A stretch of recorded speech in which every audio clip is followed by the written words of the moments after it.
આમ પ્રભુના ભિન્ન ભિન્ન લીલાઓના દર્શન શ્રી હરિરાય મહાપ્રભુજી કરતા 19મા શ્લોકમાં આજ્ઞા કરતા બોલ્યા, શ્રીમદાચાર્ય કૃપયા તિષ્ઠતિ સ્વગૃહે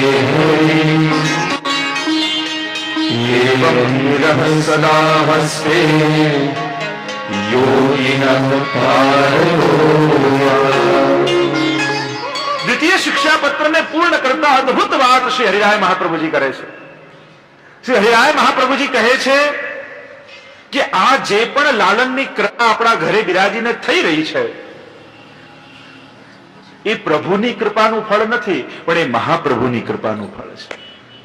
ઠાકોરજી કૃપા કરીને ઘરે નથી પધાર્યા, પણ મહાપ્રભુજીએ કૃપા કરીને ઠાકોરજી ઘરે પધરાવી દીધા છે. બસ આટલું સમજવાનું છે. ઠાકોરજી કૃપા કરીને ઘરે નથી પધાર્યા, પણ મહાપ્રભુજીએ કૃપા કરીને ઠાકોરજી આપણા ઘરે પધરાવી દીધા છે. શ્રીમદ આચાર્ય કૃપયા તિષ્ઠતિ સ્વગૃહે હરિ. શ્રી મહાપ્રભુજીની કૃપાથી આપણા ઘરે ઠાકોરજી બિરાજે છે. રહ્યો મોહે શ્રી વલ્લભ ગ્રહ ભાવે. અને પછી જેના ઘરે ઠાકોરજી બિરાજે છે એ એનું ઘર નથી રહેતું. જેના ઘરે મહાપ્રભુજીની આજ્ઞાથી સેવા થાય છે એ તો વલ્લભનું ઘર થઈ જાય છે. કારણ કે વલ્લભના ઘરની રીત એના ઘરે ચાલે છે. આપણે કે કોના ઘરની રીત ચાલે છે, એટલે પછી તમારું ઘર નથી રહેતું, પછી તો વલ્લભનું ઘર થઈ જાય. કારણ કે એની રીત તમારા ઘરે ચાલે છે.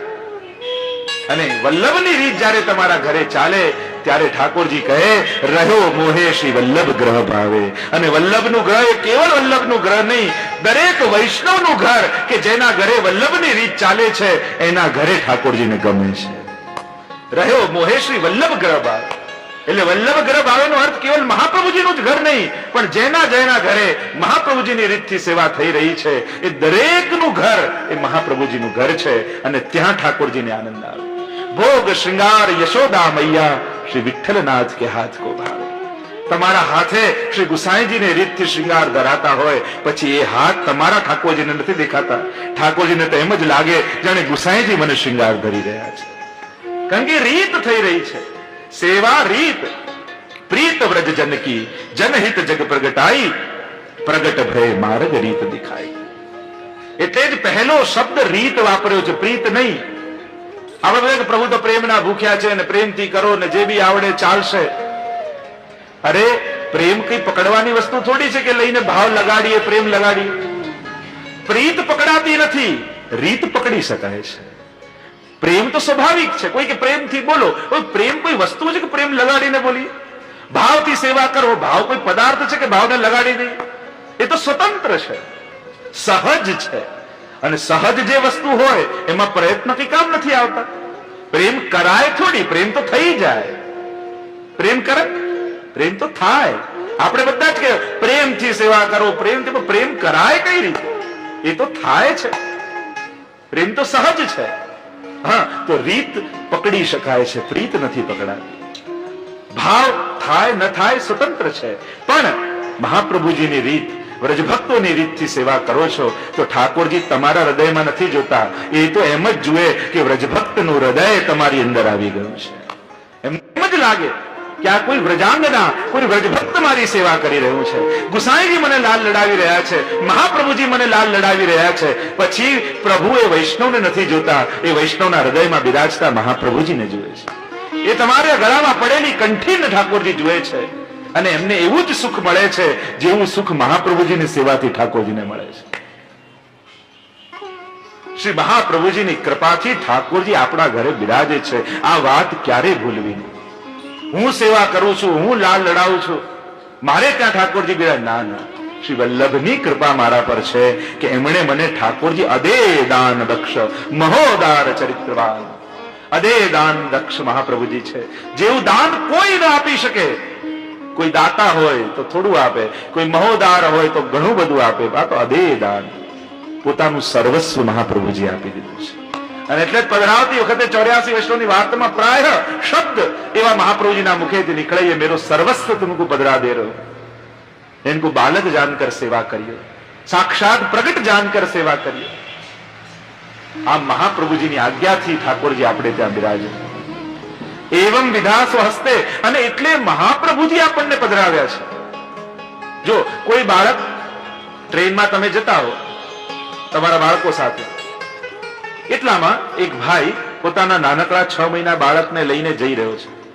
હવે એને જરૂરી કંઈ કામથી સ્ટેશન પર ઉતરવું પડે એમ છે અને કલાક રોકાવાની છે, અને તમને ખોળામાં બાળક આપતું જાય કે આને સાચવજો, અને એના પિતા જતા રહે, તો તમારા બાળક કરતા પણ તમે વધારે ધ્યાન એ ખોળામાં આપી ગયેલાનું રાખશો.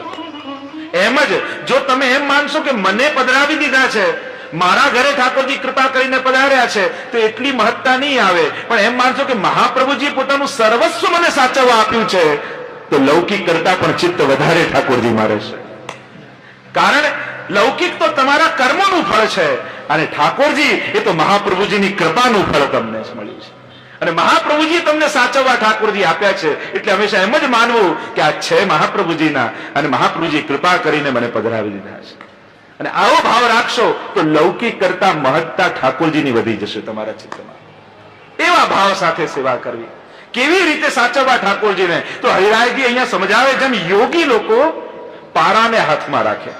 પારાને હાથમાં રાખવો બહુ કઠિન છે, બહુ અઘરો છે. કેમે કરીને પડી જ જાય, બહુ વાર તમે સાચવી ન શકો. પણ યોગીઓ હોય ને, એ પારાને હાથમાં રાખી શકે જેનું મન સ્થિર હોય. કારણ કે શરીરની ચંચલતા, એ જોવા જાવ તો શરીરની ચંચલતા નથી, એ મનની ચંચલતાનો પ્રતિસાદ છે, અનુભાવ છે. આપણી જે ચંચલતા છે, ઘણા લોકો શાંતિથી બેસે જ નહીં, અને કંઈક કરવા જોઈએ, કઈ નહીં તો હાથ પછાડ્યા કરે. તો એની શરીરની ચંચલતાનું પ્રમાણ નથી, એની મનની ચંચલતાનું પ્રમાણ છે. ચંચલમ હિ મન કૃષ્ણ પ્રમાથી બલવદ દ્રઢમ.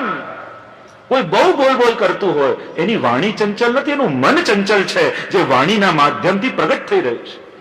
કોઈની આંખો ચંચલ હોય, 2 મિનિટ આમ જો એક સ્થાન પર ના જો ઠરતી જ હોય, કોઈની આંખો ચંચલ નથી, એનું મન ચંચલ છે, જે આંખો દ્વારા પ્રગટ થાય છે. કોઈના હાથ ફરતા હોય, આની વાણી હોય ને, એક બહેનને બહુ બોલવાની આદત, તો એના પતિએ કહ્યું 5 મિનિટ ચૂપ રહે ને તો 5 તોલાના સોનાનો હાર લાવીને આપ. તોય 4.5 મિનિટે બોલી કે 5 મિનિટ થઈ ગઈ. એવી ચંચલવાણી, આ મનની ચંચલતા છે. તો યોગીઓ સ્થિર કરે પારાને હાથમાં. એ રીતે જેમ યોગીઓ પારાને હાથમાં રાખે, એમ વૈષ્ણવે ઠાકોરજીને સાચવવા જોઈએ. કે જ્યારે નટ જેમ દોરી પર ચાલતો હોય, બધે દ્રષ્ટિ કરતો હોય, પણ એનું અંદરથી ચિત્ત તો એ દોરી પર જ હોય જેના પર એ ચાલી રહ્યો છે. તમે આ ગાડીમાં ડ્રાઈવરોને જુઓ, ટ્રકના ડ્રાઈવર કેસેટ વાગતી હોય, ગીતો વાગતા હોય, વાતો કરતો જતો હોય, છતાં એનું મન તો રસ્તા પર જ હોય કે ક્યાં કોઈ નથી આવી રહી. આમ વૈષ્ણવે સંસારમાં કઈ રીતે રહેવું? ક્રિયાઓ બધી થતી હોય, પણ મન તો ઠાકોરજીમાં હોવું જોઈએ. જેમ પારાને યોગીઓ સાચવે, દ્રષ્ટિ ભલે બધે કરે, પણ મનની સ્થિરતા એ પારામાં રહેલી, એ પારાને સ્થિર કરી દે છે. એમ જેનું મન ઠાકોરજીમાં લાગી ગયું હોય, તો સંસારના ઉદ્વેગો પણ એને ઉદ્વેગિત કરી શકતા નથી. એ રીતે ઠાકોરજીને સાચવાનું, લૌકિક છોડી અને કેવલ હરિ હરિ નામનું ઉચ્ચારણ થાય. અને એટલે હરિરાયજી કહે કે હરિ હરિ છાડ કે દૂસરી ન કીજે બાત. પ્રભુનું નામ છોડી કોઈ પણ લૌકિક ચર્ચા નહીં કરવી, મનમાં કેવલ ને કેવલ હરિનામનું ગાન. હરિરાયજી આજ્ઞા કરતા કહે કે વૈષ્ણવના સેવનીય ચિંતનીય પ્રભુ યશોદાજીની ગોદમાં ખેલતા લાલન છે. એટલે જ્યારે પણ ચિંતન કરવા બેસો પ્રભુના સ્વરૂપનું, ત્યારે યશોદાજીની ગોદની ભાવના કરજો. આ સિંહાસનનો પીછવાઈનો શું ભાવ છે? યશોદાજીની ગોદ છે.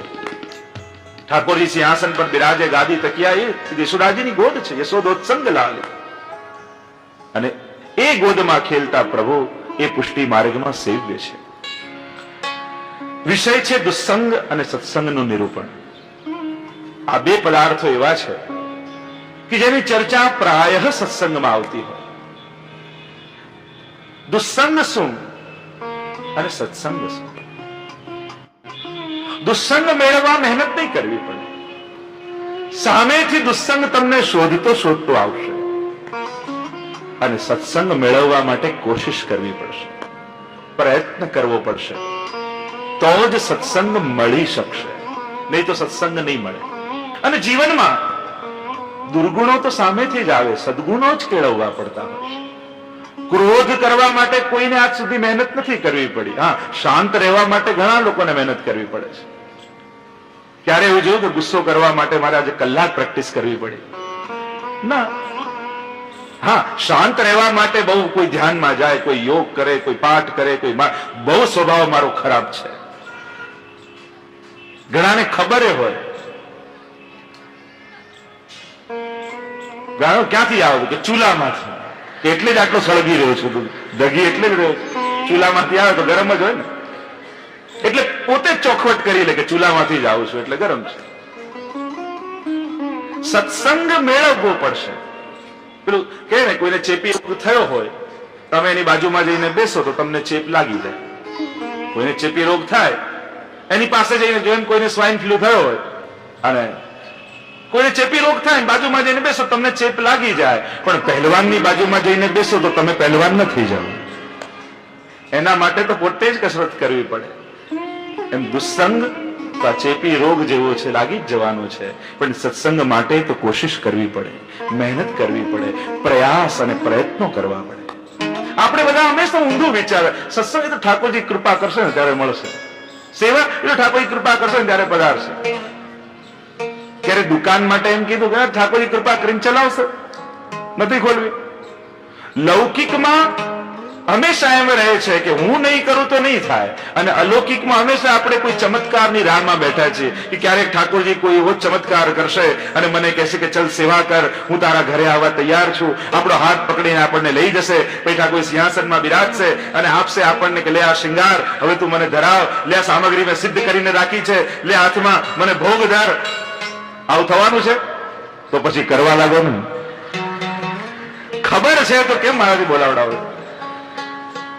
બધા જ જાણો છો, બધાને બધી ખબર હોય છે. અલૌકિક માટે કોઈ એવી ચમત્કારની આપણે પ્રતીક્ષા કરી રહ્યા છે કે ક્યારેક કોઈ એવો ચમત્કાર થાય અને આ બધું મારાથી થવા લાગે. અને લૌકિકમાં હું નહીં કરું તો નથી જ થવાનું. મારે જ જઈને દુકાને બેસવાનું છે, મારે જ નોકરીએ જવાનું છે. લૌકિકમાં હંમેશા એવું રહે છે કે હું કરું તો જ થાય, અને તો જ થઈ શકશે, નહીં તો નહીં થાય. તો બસ આને ફેરવી નાખો. અલૌકિક નહીં કરો ને તો ક્યારેય નહીં થાય, અને લૌકિક તો ભાગ્યમાં લખાયેલું છે તો આવી જ જવાનું છે. એમાં તમારે ક્યાંય કોઈની રાહ જોવાની જરૂર નથી. લૌકિક તો લખાયેલું છે, એ આવી જ જવાનું છે. પણ અલૌકિક જ્યાં સુધી તમે નહીં કરો, આપણે કોશિશ નહીં કરીએ, ત્યાં સુધી નથી મળવાનું. આ એક વાત સ્પષ્ટ જીવનમાં સમજી લેજો. ઉત્તમ વસ્તુઓ હંમેશા મેળવવી પડતી હોય છે, અને હીન વસ્તુઓ તો મળી જતી હોય છે. પાણીને નીચેની ટાંકીમાંથી ઉપર ચડાવવું હોય તો મોટર લગાવવી પડે, પણ ઉપરની ટાંકીમાંથી પાણી નીચે નળમાં લાવવું હોય તો એમાં કોઈ મોટરની જરૂર નથી, તો નળ ખોલો, નાવા લાગે. આ દુર્ગુણો પણ એવા જ છે. દુસ્સંગ પણ આવું જ છે. સત્સંગ માટે કોશિશ કરવી પડે. તમારે ઘરેથી ચાલતા, રિક્ષામાં, વિદેશ રહેતા હોય તો ફ્લાઇટમાં બેસીને ઉતરવું પડે, અહીંયા રોકાવું પડે, બેસવું પડે, તો સત્સંગ મળે. બાકી દુસ્સંગ તો તમે જ્યાં છો ત્યાં આવી જશે, ચિંતા ન કરશો. જેને દુસ્સંગ જોઈતો હોય એને કોઈ મહેનત કરવાની જરૂર નથી. તમે જ્યાં છો ત્યાંથી મળી જવાનું છે. દુસ્સંગ અને સત્સંગ શું છે? કોને તમે દુસ્સંગ કહેશો? દુસ્સંગ એટલે કોઈ ખરાબ માણસ જ એને દુસ્સંગ માનો છો? દુસ્સંગ છે શું? આ ભગવદ ભાવ રૂપી જે નિધિ આપણને પ્રાપ્ત થયું છે, એનું સદાય દુસ્સંગથી રક્ષણ કરવું. કાંટાને સાચવવા માટે કાંટાની વાડ ક્યારે લગાવતા જોયું? ના. ફૂલોનો બગીચો હોય ત્યાં જ કાંટાની વાડ હોય, ત્યાં જ એને સાચવવાની ચિંતા આવે. જે ઉત્તમતા હોય એના જ રક્ષણનો વિચાર હોય. એમ જ વૈષ્ણવનું સાચું ધન શું છે? એનું નિધિ, એનો ભંડાર શું છે? એને મેળવેલો ભાવ. સેવા દ્વારા, સત્સંગ દ્વારા, વાંચન દ્વારા, પાઠ દ્વારા, સ્મરણ દ્વારા, જાપ દ્વારા, ઉપવાસ દ્વારા, યાત્રા દ્વારા આ બધું કરીને મેળવીએ છે શું? ભાવ. ક્રિયાઓ તો બધી જૂની થઈ જાય છે. વ્રજમાં 10 વર્ષ પહેલા ગયેલા, પણ એનો ભાવ જૂનો નથી થતો. આનંદનો અનુભવ ભાવનો તો એ જ થાય, ભલે 10 વર્ષ હોય કે 50 વર્ષ હોય. ભાવ જૂનો નથી થતો.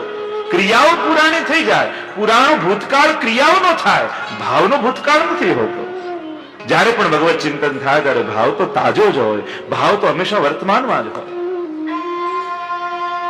તો ભાવ મેળવવી છે આ બધું કર્યા પછી. અને રક્ષા કરવા જેવી અત્યારના સમયમાં કોઈ હોય દુસ્સંગથી, તો આપણા ભાવની રક્ષા કરે. આપણે તો ક્યારે વિચાર્યું નથી કે ભાવની રક્ષા થાય. હા, દુસ્સંગ રૂપી જલ અગ્નિ રૂપી ભાવને બુઝાવી દેતો હોય છે. જેમ જળથી અગ્નિની રક્ષા કરીએ, તેમ લોકલાજ તજીને પણ આપણા ભાવની રક્ષા કરીએ. અગ્નિ સળગતો હોય ને જળ નાખી દો તો બુઝાઈ જાય. એમ જાવ ભગવત ભાવ રૂપી અગ્નિ જાગૃત થયો, એમાં દુસ્સંગ રૂપી જો જલ પડી ગયું તો એ પણ બુઝાઈ જશે. એટલે હરિરાયજી તો ત્યાં સુધી કહે છે કે લોક સંકોચ છોડીને પણ ભાવની રક્ષા કરો. ભાવ માટે આપણે ઘણી બધી કોશિશ કરતા હોઈએ છીએ, એમાં આ બધું જ ભાવની રક્ષા માટે છે. અસમર્પિત ત્યાગ આદિ. ઘણી વાર લોકો નિંદા કરે, ઘણી વાર જે આ બધું સાચવતા હોય ને ઘણી વાર ધર્મ સંકટ આવી જાય. નજીકના લોકોનો સારા પ્રસંગો આવે અને ત્યાં એમ થાય કે હવે અહીંયા જમવું પડશે, અહીંયા જવું પડશે, સેવા છોડીને આમ કરવું પડશે. અરે ત્યારે ભગવદી વૈષ્ણવના મનમાં તાપ થતો હોય છે. શું કરીએ? લૌકિક સાચવીએ કે અલૌકિક? પણ હરિરાયજી તો કહે છે કે જેને ભક્તિમાં જ જોડાઈને રહેવું છે, જેને આ માર્ગનું ફળ પામવું છે, એને લોક સંકોચ પણ છોડી દેવું છે. મિલુંગી નિશાન બજાયરી, આપણે ખેલના પદોમાં આવે ને, અમે તો ડંકો નિશાન વગાડીને ઠાકોરજીને મળવા જઈશું. જેને જે વિચારવું હોય, જેને જે કરવું હોય કરે, પણ આ જીવન તો ઠાકોરજીને સોંપી દીધું. હવે ક્યાંય સંસારનો ભય રાખીશું? તમને સંસારનું વિચારવા જશો તો એ ભક્તિ નહીં કરવાની. અને જેને ભક્તિ જ કરવી છે એને બહુ સંસારનું નહીં વિચારવું. આ સીધી વાત છે. જેને કરવું જ છે આ માર્ગમાં અને તમે દ્રઢ રહેશો તો સંસાર તમારો એક દિવસ આદર જરૂર કરશે. દરેક ભક્તોનો એના સમય વિરોધ થયેલો, પણ સંસાર સમજી જાય છે, એનો આદર કરતો થઈ જાય છે. જે સાચી નિષ્ઠા લોકોને દેખાડવા માટે ખાલી કરતા હોય એને સંસાર ક્યારે માન આપતો? એને શરૂઆતમાં સંસાર માન આપે ને પછી નિંદા કરવા લાગે. પણ જે સાચું કરતો હોય ને એની પહેલા નિંદા કરે ને પછી સન્માન આપવા લાગે. જો દંભ કરતો હોય ને એને પ્રારંભમાં બહુ માન મળે, પણ લોકો ઓળખી જાય ને પછી એની નિંદા થવા લાગે. અને જે સાચો હોય એની શરૂઆતમાં લોકો નિંદા કરે. નિંદા એટલા માટે કે ઠાકોરજી જેવી લીલા કરી રહ્યા છે કે આ ડગે છે કે ટકી રહે છે. અને જે ટકી રહે તો સંસાર એનું સન્માન કરે. એનો યશ ભગવાન ફેલાવે છે, ભગવદીઓનો યશ પ્રભુ ફેલાવતા હોય છે. અને એટલે અહીંયા એ જ વાત કરી કે લોક સંકોચ છોડીને, દામોદર સંભળવાળાની વાર્તામાં આવે છે ને, આટલા મોટા એ સમયના 56 કરોડના માલિક દામોદરદાસ સંભળવાળા, જે રાજાને દ્રવ્યની સહાય કરે છે. અને સેવાનો સમય થાય, સવારે ઉઠી અને ગાગર માથે લે અને નદીમાં જલ ભરવા માટે જાય. હવે જાય તો ખરા, આટલા મોટા શેઠજી કવોટિયું પહેરીને ઠાકોરજીની સેવા કરવા જઈ રહ્યા છે. વચમાં બજાર આવે અને રોજ બજારમાં એમના સસરાજી બેઠા હોય. હવે સસરા બેઠા હોય એટલે આ રીતે આમને જોઈને એના મનમાં સંકોચ થાય. ભક્તિ કરતા હોય ને, ભક્તિ કરનારને સંકોચ ન હોય, સેવા કરનારને સંકોચ ન હોય, પણ લૌકિક સગા હોય, લૌકિક સંબંધી હોય એમને સંકોચ લાગે. એને થાય કે મારો જમાઈ આટલો મોટો માણસ ગામનો અને આ રીતે જલ ભરવા જાય, સારું નહીં. એટલે ઘરે ગયા અને સમજાવવા લાગ્યા શેઠજીને કે આ રીતે તમે જલ ભરવા જાઓ મને શરમ લાગે છે, આ રીતે તમે શેઠ થઈને જાઓ. દામોદરદાસ કહે કોણ શેઠ? જલ ભરવા જાય છે કોઈ શેઠ નથી, એ તો ઠાકોરજીનો સેવક જઈ રહ્યો છે. અને સેવકને શેની શરમ? સેવકને કયું સુખ? સેવક સુખ ચહ માન વિભવ ભિખારી, લોભી જસ ચહ ચાર ગુમાની. માનસમાં તો કહ્યું ને કે સુખની ઈચ્છા રાખે એ સેવક નથી, અને સેવકને ક્યારે સુખ મળતું નથી. સેવક સુખ ચહ માન ભિખારી, ભિખારીને માન મળતું નથી. લોભી જસ લોભીને યશ મળતો નથી. તો સેવક સુખની ઈચ્છા રાખે, એ તો સુખ આપવાની ઈચ્છા રાખે. મારો સ્વામીનો સુખ જેમાં છે, પુષ્ટિ માર્ગનો હાર્દનો સિદ્ધાંત સમજવો હોય તો એક જ વાતમાં કહી શકાય, પ્રભુનો આનંદ એમાં જ આપણું સુખ, યા પ્રભુનો સુખ એમાં જ વૈષ્ણવનો આનંદ. બસ પ્રભુ આપણી સમગ્ર આખા દિવસની સેવાથી એમના મુખમાં ખાલી સ્મિત આવી જાય તો આપણા આખા દિવસની સેવા સફળ થઈ ગઈ, સફળ થઈ ગઈ. સમજાવવા આવ્યા કે રહેવા દો, આ બધું ન કરો, મનોસંકોચ લાગે છે. સમજાવીને ગયા તો દામોદાસજીને થયું કે આમને શીખવાડો જોઈએ પાઠ, એટલે બીજા દિવસે પોતાની પત્નીને પણ સાથે લેતા ગયા. અને હવે તો એવી શરમ લાગી કે એકલા જતા હતા ત્યાં સુધી તો ઠીક છે, મારી દીકરીને સાથે લઈ જાય. પાછા મળવા આવ્યા અને કહ્યું તમારે એકલા જવું હોય તો જજો, પણ આને તો ઘરે રાખો, આને તો શેઠાણી રહેવા દો. સેવા કરવી છે એમને કોશેનો સંકોચ. શેઠ પુરુષોત્તમ દાસ એક સવારે ઉઠેલે પરદની પહેરી અને ગાયોની સેવા કરે, ગોબર ઉઠાવે, ગૌ સેવા કરે. સેવકે કહ્યું કે આ નગરના રાજા તમને મળવા આવ્યા છે, જલ્દી કપડા બદલી લો, આવો મળવા. શેઠજી કહે એને મને મળવું છે, મારે એને નથી મળવું. મળવું હોય તો આ વેશે જ મળે, હું તો આમ જ મળીશ. સેવકને કેવા પહેરવેશ, સેવકને તો સેવા કરવી છે. લોક સંકોચ છોડીને પણ વૈષ્ણવે સેવા કરવી જોઈએ એમ કહ્યું.